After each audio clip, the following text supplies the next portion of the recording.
Peringatan Hari Damai Aceh tahun 2021 yang jatuh pada 15 Agustus lalu berlangsung di Stadion Luhur Raya Banda Aceh. Acara ini dihadiri mantan tahapan politik atau TAPOL dan narapidana politik atau NAPOL. Selain itu, para mantan kombatan, korban konflik, disabilitas, dan anak yatim korban konflik juga turut dihadirkan.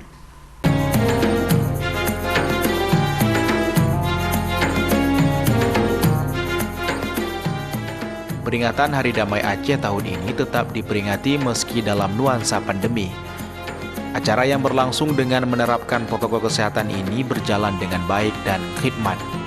Ketua Badan Reintegrasi Aceh Fakhrul Razi menyebutkan, BRA telah menyediakan lahan pertanian dan perkebunan untuk mantan kombatan GAM, TAPOL, NAPOL, serta masyarakat yang terimbas konflik di seluruh Aceh. Tahun 2019, BRA telah melakukan verifikasi 200 hektar lahan di Kabupaten Pidijaya untuk 100 orang mantan kombatan, TAPOL, NAPOL, dan masyarakat terimbas konflik. Pada tahun 2020, BRA menverifikasi 824 hektar lahan yang dibagi untuk 427 orang mantan kombatan, TAPOL, NAPOL, dan masyarakat terimbas konflik di Aceh Utara. Sementara tahun 2021, BRA melakukan sertifikasi lahan di Kabupaten Pidijaya seluas 1.570 hektar atau 755 orang penerima. Pemberian lahan tersebut diberikan untuk meningkatkan perekonomian para mantan kombatan GAM. BRA telah melakukan atau melaksanakan program-program BRA sesuai dengan Kanun BRA nomor 6 tahun 2015, yaitu tugas, fungsi, dan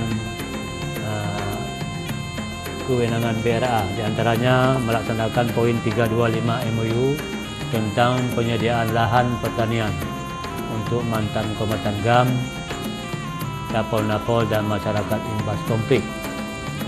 Maknanya, tanggung jawab ini merupakan tanggung jawab pemerintah pusat melalui pemerintah Aceh, yang bunyinya pemerintah pusat melalui pemerintah Aceh akan menyediakan lahan pertanian dan uang secukupnya bagi mantan kombatan GAM, TAPOL, NAPOL, dan masyarakat imbas konflik. Sementara itu, di tempat terpisah, Gubernur Aceh Nova Iriansyah mengatakan bahwa perdamaian yang dirasakan seluruh elemen rakyat di Aceh saat ini perlu dimaknai dengan rasa syukur. 16 tahun perdamaian pasca konflik, Aceh telah mengalami banyak kemajuan di berbagai sektor pembangunan, baik ekonomi, pendidikan, infrastruktur, dan berbagai sektor penting lainnya. Dari Banda Aceh, Tim Liputan iNews melaporkan.